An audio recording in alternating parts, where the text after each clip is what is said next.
Good morning students, myself Meenakshi, your bio teacher.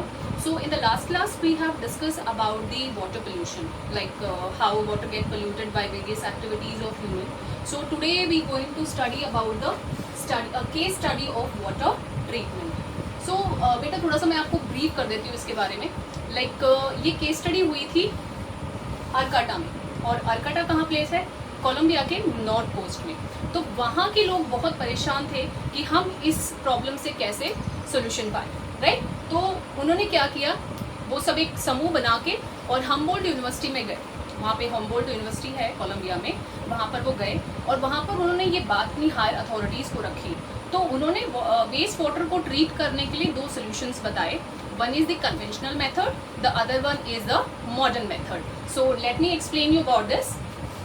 Okay, so I told you there is a city called Arcata in the north coast of the Colombia. ठीक है, वहाँ के लोगों को क्या परेशानी थी कि वहाँ का जो वाटर है वो दिन ब दिन पॉल्यूट हो रहा था. जो एक्वाटिक एनिमल्स हैं वो डिक्लाइन हो रहे थे, ठीक है, बिकॉज ऑफ दी, क्योंकि वाटर पोल्यूटेड हो रहा है तो डेथ रेट इंक्रीज हो रहा था. So they went to the Humboldt State University and the higher authorities told them to treat this wastewater and utilize it, right? So they told two different methods. One is the conventional method and the other is modern method. So in the conventional method, you very well know that you have studied in the 9th class that to filter various things, what we need, a filtration apparatus. और आपके pass filter करने के बाद जो substrate आएगा उसको हम क्या बोलेंगे? फिल्ट्रेट, ठीक है. सो सेम वे उन्होंने कहा कि सबसे पहले आप वाटर को फिल्टर कराओ and based on the sedimentation. Sedimentation क्या होता है? Based on the density of the particle you will separate two different substances, ठीक है.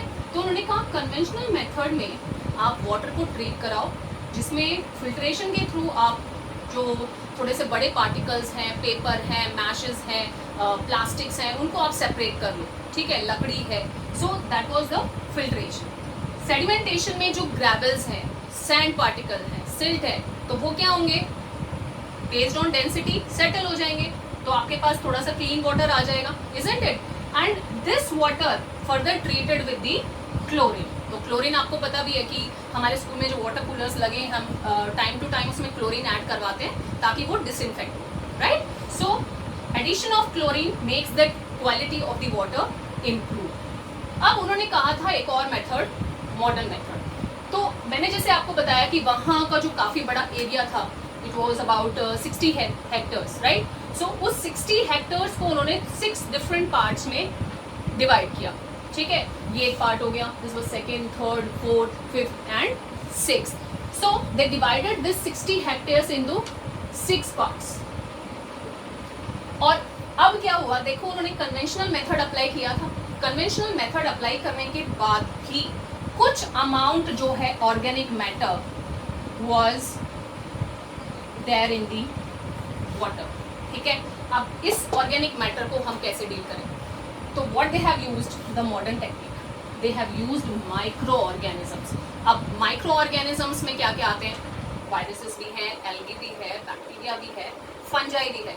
And you know it very well, I told you in the last class that कि इन्हीं micro organism को use करके हम वाटर को treat कराते हैं, isn't it? That occur in the secondary treatment, जहाँ पे हम फ्लॉक्स बना रहे थे, हम एरेशन टैंक बना रहे थे, जिसमें हमारी एल्गी और बैक्टीरिया और फंजाई इस ऑर्गेनिक मैटर को फीड करके हमें परफेक्ट वाटर दे रही थी. जो क्वालिटी थी वाटर की वो इम्प्रूव थी, उसमें ऑर्गेनिक मैटर नहीं था, ठीक है. And that is known as secondary treatment of the waste water. Clear? And इससे रिलेटेड मैंने आपको बीओडी भी समझाई थी कि बायोलॉजिकल ऑक्सीजन डिमांड क्या होती है. बायोलॉजिकल ऑक्सीजन डिमांड का मतलब क्या है? यही माइक्रो ऑर्गेनिज्म जो इस वेस्ट वाटर के अंदर डिसॉल्व ऑक्सीजन है उसको यूज करके इस ऑर्गेनिक मैटर को डिकम्पोज करेंगे, तो हमें क्या मिलेगा? Clean water, right? So they have used the modern technology using this micro organism to clean the water. And जब ये बैक्टीरिया या फंजाई ग्रो करेंगे तो ये यहाँ पे मैश बना लेंगे ग्रीन कलर की. आपने तालाब में आसपास देखा होगा, यूट्रोफिकेशन के बारे में मैंने आपको बताया था, द लाइकवाइज, ठीक है. सो इस मैश को हम बोलेंगे कॉलोनी. क्या बोलेंगे? Colony and this is how. अब उसके बाद जब इन्होंने इस वाटर को ऐसे ट्रीट कराया, उन्होंने देखा वहां पर कुछ फ्लोरा एंड फोना डेवलप होने शुरू हो गए. What is flora? जो प्लांट लाइफ्स है. देन फोना एनिमल लाइफ्स है, राइट. तो वहां के आसपास का जो एरिया था वहां पे माइग्रेटरी बर्ड्स का भी आना शुरू हो गया. तो उन्होंने इस पार्ट को क्या कहना शुरू कर दिया? Century, right. This Arcata region change into century, right. क्योंकि वहां पर आप देखोगे फ्लोरा डेवलप हो गया, फोना डेवलप हो गया एंड माइग्रेटरी बर्ड्स वहां पे आनी शुरू हो गई. तो इससे क्या हुआ? टूरिस्ट वहां पे अट्रैक्ट हुए, वो वहां पे आना शुरू हो गए and that's why this reason is known as foam. Foam. And specially foam किनको कहा जाता है? वो पर्सन्स जिन्होंने इस वेस्ट वाटर को ट्रीट कराने में अपना सहयोग दिया, उनको हम बोलते हैं FOAM. Friends of Arcata marsh. अब मार्शी क्यों बोला? क्योंकि ये जो आरकाटा में रीजन था ये मार्शी एरिया था, ठीक है.